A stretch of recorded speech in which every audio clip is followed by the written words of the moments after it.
weekly, head of strategic growth for Truist Mortgage. In my day job today, I focus on primarily data and analytics, data science, and any kind of information which helps me determine what buyers' preferences are in the future. I focus on 4 specific customer segments: first-time home buyers, millennials, the underserved, and inclusive lending. And I have 2 questions that I need to answer for you here today. The first is, what one model or bit of information has gotten you to where you are today? The first thing is definitely perseverance. And perseverance is defined as the ability to keep doing something in spite of the obstacles, challenges, and people being presented. And then what goes along with perseverance is, if it is to be, it's up to me. In life, nobody will gift you anything. You have to work hard and smart and build good alliances and be persistent, which goes back to perseverance. My second question is, what personal values has driven you to create your success?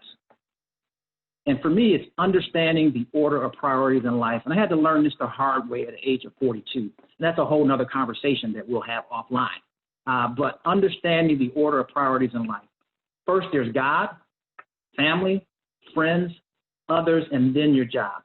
You always have to put God first, and then all things are possible.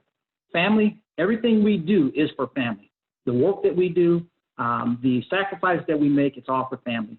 And friends, they're just your extended family. And others, we need to love them as Jesus loves us. And job, understand what your job is. It's a means to an end.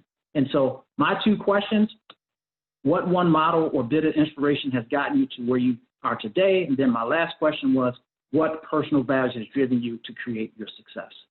Thank you all very much. Have a great day.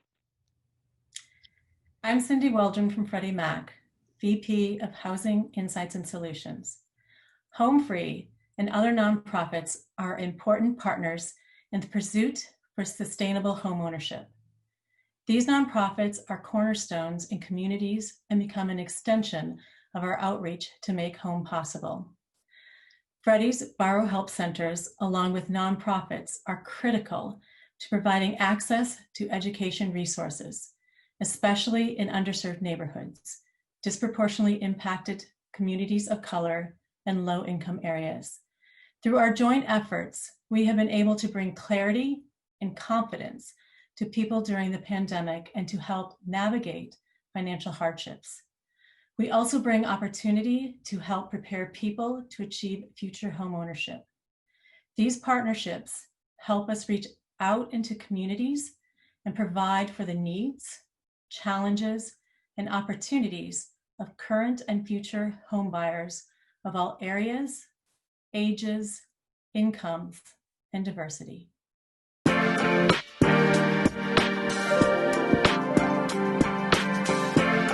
Good afternoon, and it is our pleasure to have you. This is going to be a wonderful session here. Everybody knows Michael Vick. Look, everybody's been looking forward to Michael Vick's words of wisdom, what he's doing, how he's doing, what he's thinking. What words does he have for you? I tell you, it's a great pleasure to introduce you to not only someone that you know, but someone who is just so down to earth, so real, so authentic, and someone that I think could really bring some value to your life, both personally and business. So we welcome, without any further ado, our brother Michael Vick. How are you, Michael? Thanks for having me. I'm doing great. You know, I always gauge my interviews on how good the introduction is, and you nailed it. Good job. Oh, well, wonderful. Well, we love having you. So look, we're going to start off, although most folks think that they know you and they know you from Newport, New Virginia and all that. And many of us have seen the documentary. I told you, I absolutely love that documentary.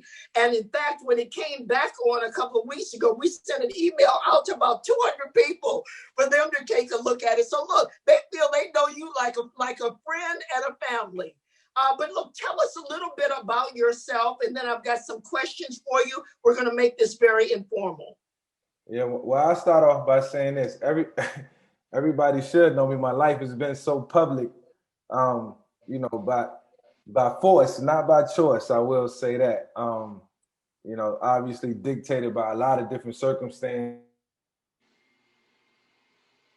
It ain't good though, if you ask me. So I think I'm doing okay. But you know, just you know, I'm just happy to be on. You know, I'm happy that y'all brought me on to talk about, you know, various issues and you know, I'm human just like everybody else, go through a lot of things on a day-to-day basis. I'm glad I got a chance to speak to you beforehand to find out all the good that you've been doing with HomeFree-USA and your cause. And I have a lot of respect for it. And you know, I've had the luxury, you know, of living a great life, accomplishing my dream that I set out to accomplish when I was 6 years old. The dream, it came true. I will say this to everybody watching: dreams do come true. It's funny. I was just doing an interview like 10 minutes ago, and we was talking about my childhood and how I was saying I feel fortunate because you know, I feel like everybody, you know, when you're growing up, you have a dream, but unfortunately, where, you know, the background where I come from, only 10% of us was able to accomplish that dream, and I was one of them. So feel very fortunate, and now, you know, I have an opportunity to, you know, extend it past football, beyond football. I haven't played in 5 years, and just trying to do great things in the community. Got a prison reform program going on, and I work with some great people at Fox, and I want to continue to bless others. And you know, I know I got a lot of work to do. I'm still young. I just turned 40. Not young, but you know, still got some time left. So I'm trying to take advantage of it. So what was your dream at 6 years old? Candidly, and be honest, to play in the NFL, to play in the National Football League. Even at the age of 6, like I was always a mature kid beyond my years. Not really an old soul. You can't be an old soul at 6 years old, but you know, much more mature than those around me. And one day I just went digging, you know, because I love to play football, and I was crazy about it. And I seen it on TV, and what I had grown to know was that if you're on TV, you're making some money some type of way. I'm like, these dudes out there playing, they look like they're having a lot of fun. Yeah. So I think I asked my grandmother, did they get paid to play? Do you get paid to play football? And I never forget, honest to God, most vivid memory that I have in my life. She told me yes.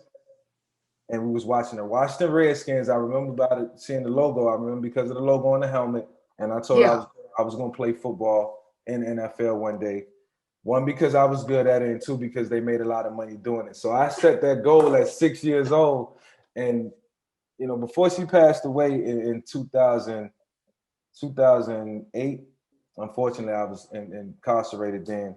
But before then, you know, from the time I got drafted into maybe 2007, she always just looked at me and said, I cannot believe that you made it to the NFL. I cannot believe it.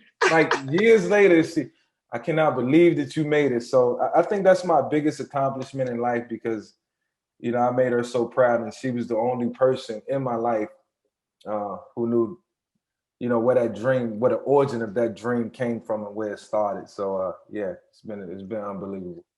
You know, and look, we're talking about questions that's not even on our sheet here.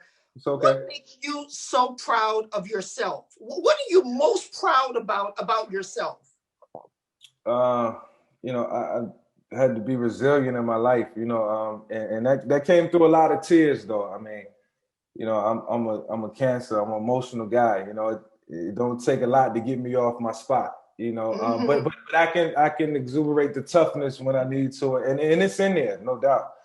But you know, throughout, you know, the things I've been through in my life, and you know, some pretty tough decisions that I made. You know, that was sort of detrimental, really detrimental. I really had to find out a lot about myself, and because of the places that it took me. And you know, sometimes you go through those circumstances, you don't know if you're gonna come out of it. And I'm speaking about, you know, just to our listeners, me going to prison, you know, which was the toughest thing in my life. And then being able to come out of that and being able to bounce back from that. When you're going through it, you don't think it can happen. When you look back 10 years later, you're like, man, I made it happen. And it's, yeah. So it encourages me and gives me motivation and goodwill. So, you know, that's why, you know, I feel blessed to be able to, you know, just have a conversation with a person like yourself, you know, who are doing great things, you know. So I don't feel like I could have had this conversation 10 years ago because of my mindset and where I was at. You know, and this is just on a side question. Michael, what did you learn most when you were in prison? I really learned that, you know, I had more to give than what I allowed myself to receive, you know. Mm-hmm. And I don't mean that in terms of monetary or money. Um, in terms of, you know, like my way of thinking, you know, Mm-hmm. you know, my dialogue.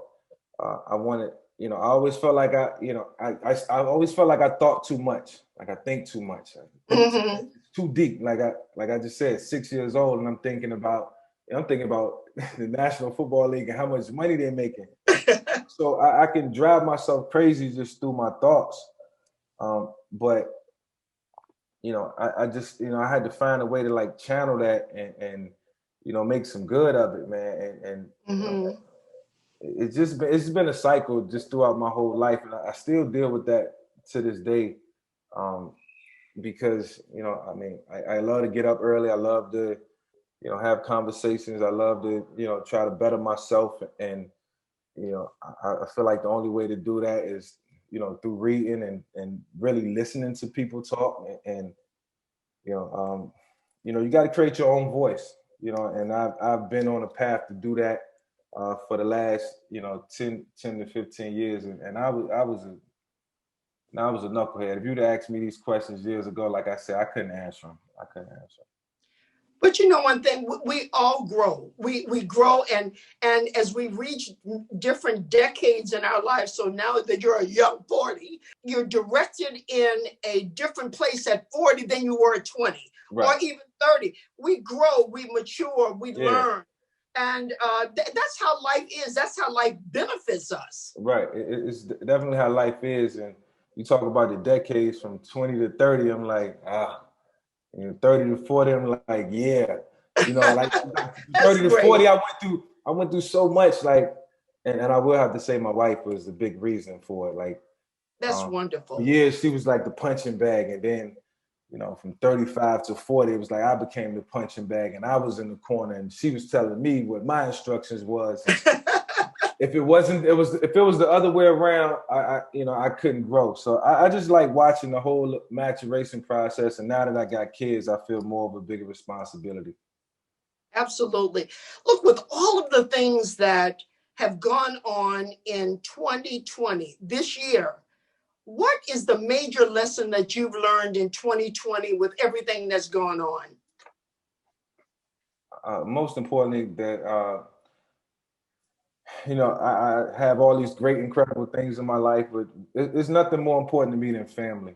I was living in Florida, and you know, when the COVID first hit in the middle of March, kids was out of school, and Virginia is home. And I went home to Virginia, and I stayed in Virginia from April until maybe the beginning of August. And I haven't been home in that long of a period of time. And, you know, since I left and went to college, and I had a chance to spend time with my mom and my sisters, and had a chance to just catch up, you know, and get that family time. And even though we was going through so much, people couldn't be around, people who was wearing masks, you know, my family helped keep me grounded. And I went through a lot. I went through a lot with friends, business partners in that time, and even family members where we weren't on the same page, and it was just time to just part ways. And, you know, throughout it all, you know, my mom, my sisters, you know, my wife, my kids, they were all there for me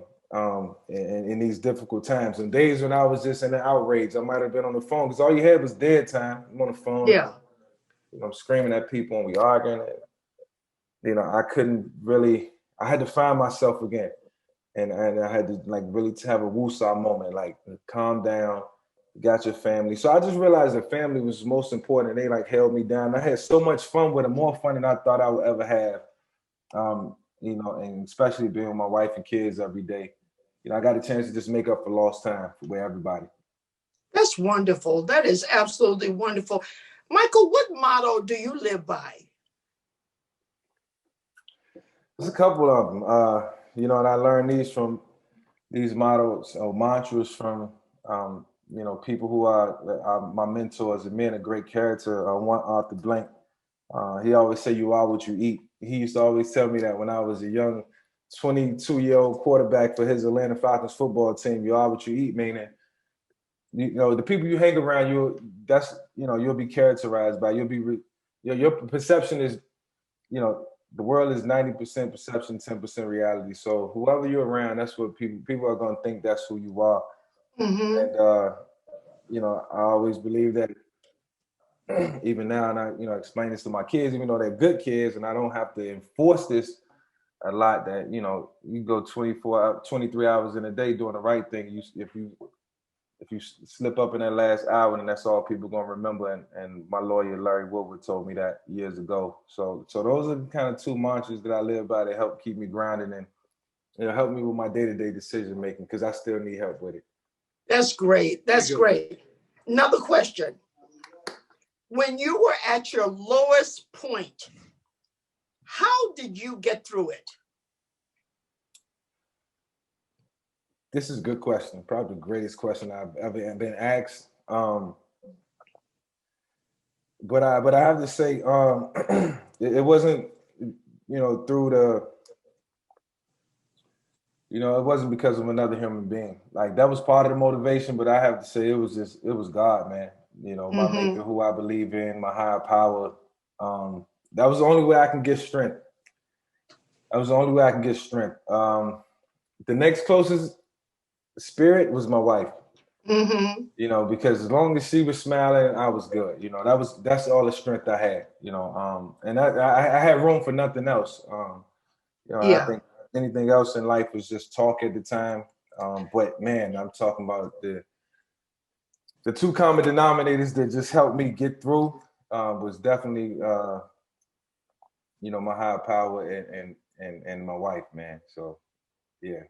That's great. That's great. So what advice would you give to people who feel down today? I mean, they just don't know if they're going to be able to make it another day. You have been able to go through the storm and you're coming out pretty well on the other side. But there are still many people who are in the storm. What words of wisdom would you give to them? Well, I'll say this: I'm still in the storm, and you know, I have you know, I have a great life, and you know, unfortunately, you know, I still wake up thinking about the things that won't happen or can't happen, or the people who might try to, you know, assassinate my character, or you know, because you never know. You just never know. And even though I try to do things right, like, I'm still in the struggle as well. Like, I still worry about a lot of things. And money don't buy happiness. Yeah, you know? Right. A lot of people feel like the problems they have in life is because I don't have enough money. I don't have enough to do this. I want this and I can't do that. And it's realistic. Like, I want more.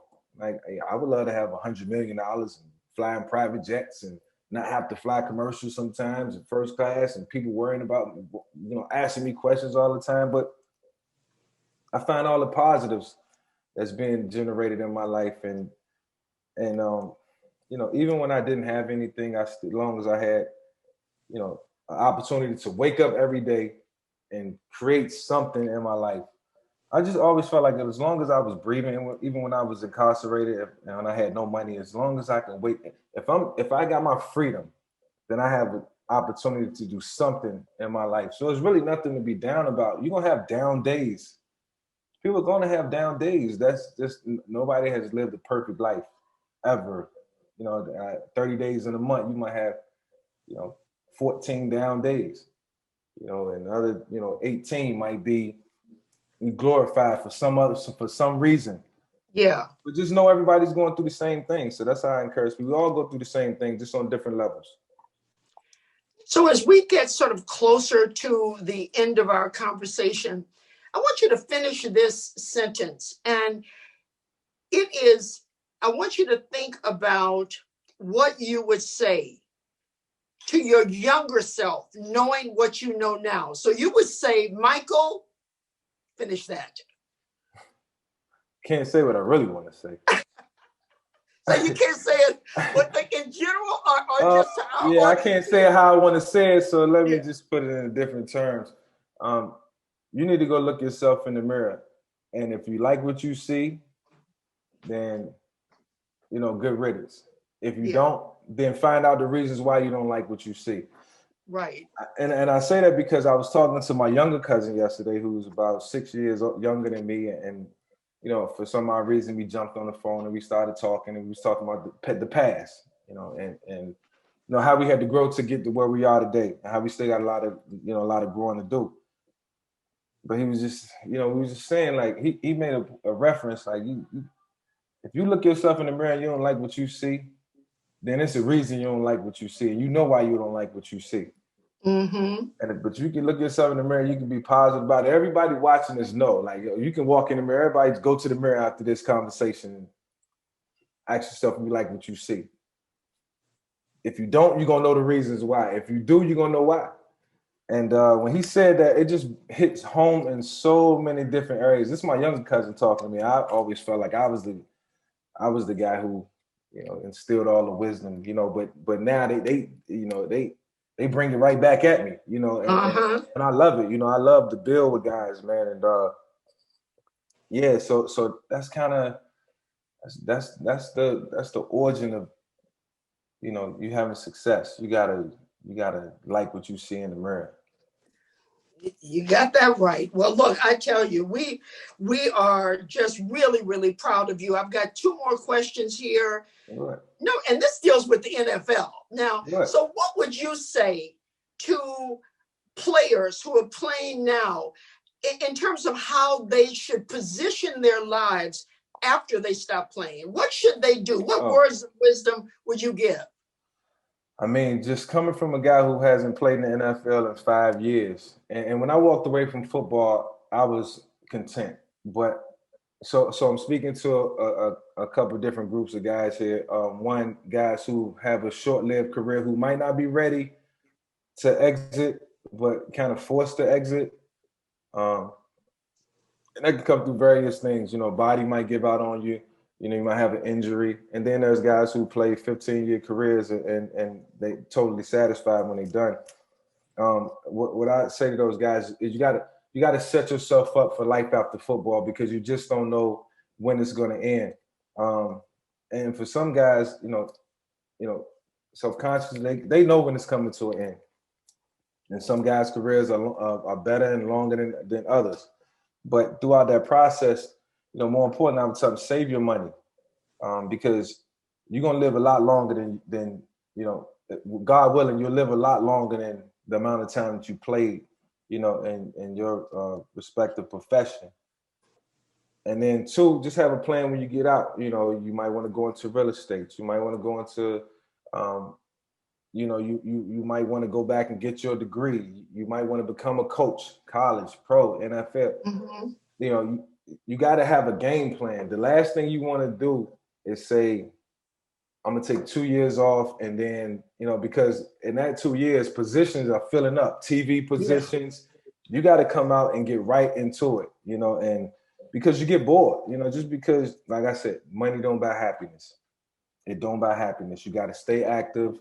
You got to stay engaged. And like for myself, I love football. So, I feel like I'm in a great position. Thank God. But they got to set themselves up for life after football while you playing in the game, and save your money, most important. Absolutely. Absolutely. I always say I'm just about at the last question, but we have quite a number of our young Gen Z, 18, 19, 20, 24-year-old students, people who have just graduated from college, who are seeking to do great things, that will be listening to our conversation today. What would you say to them? Well, they need to know, and we got to always assure them that they're the future leaders of America. Good. Of our country. Like, the nature and the transitioning of our country over the next, 10 to 15 years going to depend on them. And, they'll be the ones, as people are transitioning out of their respective professions, they'll be transitioning in, so, and in their primes, like, you got to understand, you're really in your prime once you turn, 35 or better. That's when you got it, or you're getting there. So, just know if the success don't come, in the first decade, of you being an adult, 20 to 30, then you still got 30 to 40 to accomplish those dreams. Have kids, have a family. Don't rush it. To the women out there, the young women who, start to feel the pressure of not having kids and not being married. No, be patient. Good. God got a plan for you. God got a plan for everybody, man and woman. So respect that, and focus on yourself, and then let God take care of the rest. Michael Vick, this is my last question. Now, it's all good. It's all good. And we so appreciate your humbleness, your authenticity, just, your kindness. You've got a great heart, and we can feel it. We can feel it through the Zoom screens here. So we appreciate it and certainly look forward to working with you. But why do you think, Michael Vick, why are you still here? What is your purpose? That's another good question. Great interviews. That's another good question. Your energy is amazing, and we can do it. We can do interviews any day of the week. But I'll say this, because that's a good question.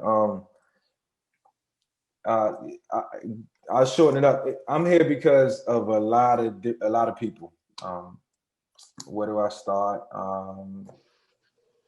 Tony Dungy, Roger Goodell, Andy Reid, Arthur Blank, a guy named Kevin Winston from the Atlanta Falcons, director, player development and player personnel. I know I'm missing out on so many people. Obviously, family, but that goes without saying. They're gonna always support you. Yeah. But when I think about those people, Roger, Andy, Arthur, every team that ever gave me an opportunity. Jeffrey Lurie, the owner from the Philadelphia Eagles, New York Jets organization, the Pittsburgh Steelers organization, and then Fox. Fox, Eric Shanks gave me an opportunity. I'm on TV, like through everything, I get a chance to, express, my knowledge and, expand on my knowledge in football and help viewers and listeners understand without going over their heads. So it's been a plethora of people who just really stepped up for me and vouched for me, and man, I feel like I just got to pay it forward to them. So they leaned in, and I just appreciate it. So all those people I named, have really been amazing people in my life, and so encouraging. Like, they just don't know how much, them giving me the vote of confidence, helped me, with my confidence. I've always been a shy person, introverted person. Still is to this day, very reserved. Take a while to gain my trust, and they was able to do it fairly quickly, and it's because of the energy. So, those are the people in my life. I'm sorry if I missed anybody else, but if I missed you, you know who you are. You know why I'm sitting here being able to have this amazing conversation on a great platform. So for you continue to do what you're doing, and anybody watching this, you got a great leader, who you're working with. So feel good about it. And anytime y'all need me, y'all know where to find me. Well, Michael, you have been phenomenal. Phenomenal. We feel so close to you. We feel your spirit and your warmth. And we just thank you for not only the conversation today, but for your own growth, because you are a symbol of what can happen and what should happen for many, many other people. And that's why we wanted to have you here. Just thank you so much. This has been great. We're going to get back in touch with you. Want to thank Christy and Charles for connecting us. You have really done a lot today, and you will continue to change lives. I think that's the thing that God wanted to keep you here for, to change lives. Thank you. I hope you keep me here a couple more years, a little longer. Absolutely. Okay, Michael, thank you so much. All right. Thank you.